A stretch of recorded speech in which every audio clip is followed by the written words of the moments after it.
नमस्कार साथियों, आप लोग यहाँ आए हैं तो मतलब आप लोगों के मन में भी उत्सुकता होगी कि 3284 की जो टाइपिंग की कट ऑफ है वो कितनी जा सकती है या फाइनल कट ऑफ है वो कितनी जा सकती है। आज हम लोग इसी चीज़ पर चर्चा करेंगे कि UP triple S C junior assistant जो 3284 है उसकी कट ऑफ कितनी जा सकती है। आप लोगों को पता होगा निरंतर हम लोगों की जो वैकेंसी है वो 3284 से अब कम होकर कितनी हो गई है। पहले 3280 हुई थी और अब ये 3279 हो गई है। ठीक है, अब देखो फाइनल होते होते ये वैकेंसी कितनी रह जाती है। जैसे 5512 की वैकेंसी थी वो अब 5300 कुछ रह गई है, तो ऐसे कम होती जाएगी। ये विभिन्न विभागों में जाते हैं, उन लोगों के लिए है। ठीक है, और पेट के आधार पे आप लोगों का इसमें सिलेक्शन हुआ होगा, ये तो बताने वाली कोई चीज़ नहीं है। मेन अब जो सबसे बड़ा सवाल आता है वो है कट ऑफ कितनी जाएगी, सेफ स्कोर क्या रहेगा और मेरिट कहाँ तक जा सकती है। जैसा कि आप लोगों ने देखा होगा पिछली बार यूपी ट्रिपल एस सी का जो लेखपाल का पेपर हुआ था, पिछली बार वाला, ये वाला नहीं, पिछली बार वाला, तो उसमें कट ऑफ जो थी वो 82.75 तक गई थी। ठीक है, तो कट ऑफ कहाँ तक जा सकती है इसका अंदाज़ा आपको लग गया होगा पेपर के लेवल से।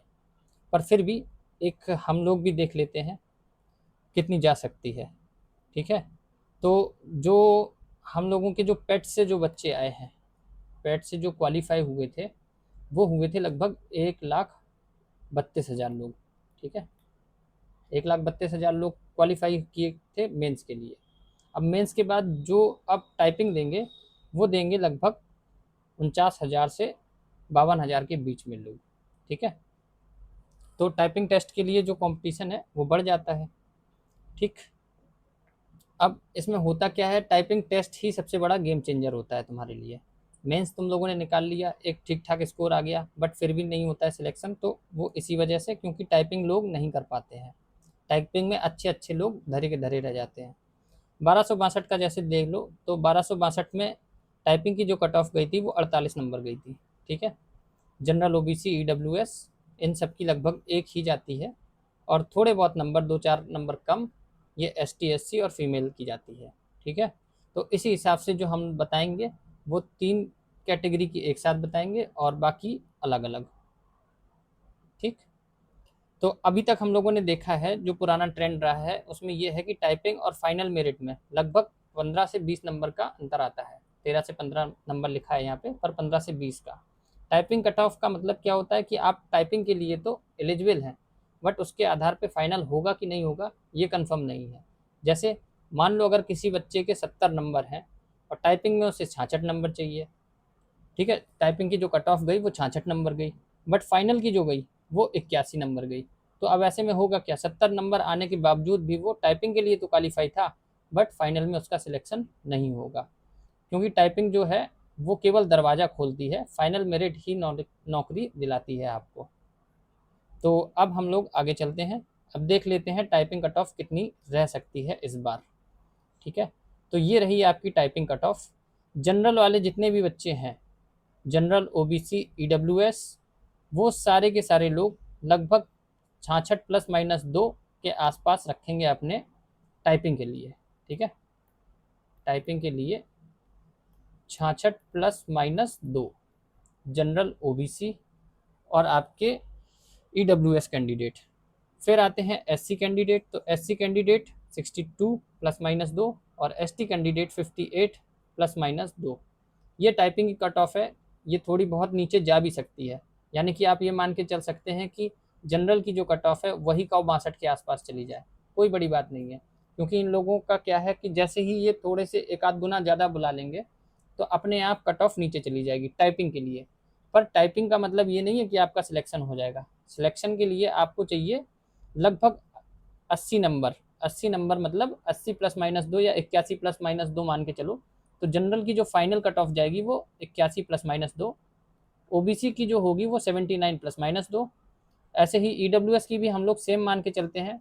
पर ऐसा मैंने अभी तक देखा है कि ईडब्ल्यूएस की जो कट ऑफ है वो काफ़ी कम जा रही है। मतलब कि जनरल और ईडब्ल्यूएस में लगभग 4 से 5 नंबर का फ़र्क दिख रहा है। अगर आप लोगों ने अभी एजीटीए का देखा होगा एग्ज़ाम का जो रिज़ल्ट आया है, तो उसमें 56 नंबर गई है जनरल की।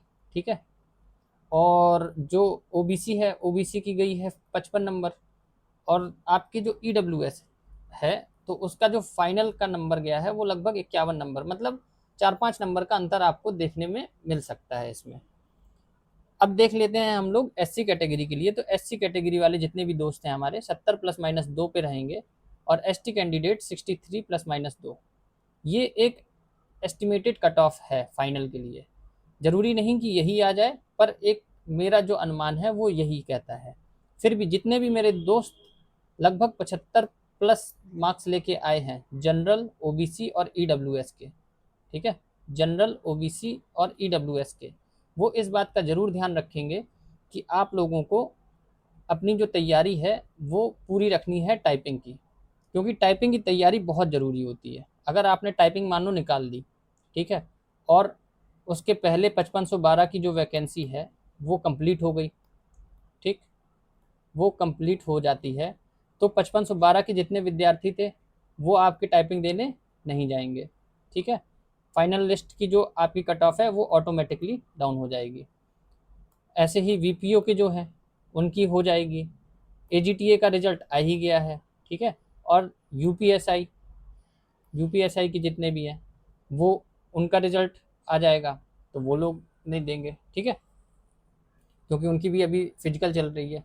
तो इस तरह से अगर आप लोग टाइपिंग निकाल लेते हैं तो टाइपिंग ही सबसे बड़ा गेम चेंजर होता है। और मैं तो कहता हूं कि अगर आपके नंबर कम भी हैं फिर भी आपको टाइपिंग करनी चाहिए। उसके जो मेन रीज़न है वो यही है कि अगर आप एक बार टाइपिंग सीख जाते हैं, ठीक है, तो वो आप अगली वैकेंसी में एक कॉन्फिडेंस के साथ में कर सकते हैं। जैसे कि मैंने 5512 में निकाली थी टाइपिंग, ठीक है, अनफॉर्चुनेटली मैंने 2023 वाला पेट नहीं दिया था, इस वजह से फिर मैंने ये वाला फॉर्म नहीं भर पाए थे जो 3284 वाला है, नहीं तो हम भी भरते इसका। तो 5512 की जैसे मैंने टाइपिंग निकाल दी है, ठीक। अब मैं इंतज़ार कर रहा हूँ कि अगर इसमें मेरा फाइनल सिलेक्शन होता है तो ठीक, अगर नहीं होता है तो अगली बार जो भी आएगी जूनियर असिस्टेंट की या कोई भी टाइपिंग से संबंधित कोई भी एग्ज़ाम होगा उसमें मुझे इतना पता है कि मैं टाइपिंग तो निकाल ले जाऊँगा, ठीक है। अब टाइपिंग के लिए कुछ लोग कह रहे हैं कि भाई 45-50 की स्पीड होनी चाहिए, बिल्कुल गलत अफवाह है ये, ठीक है।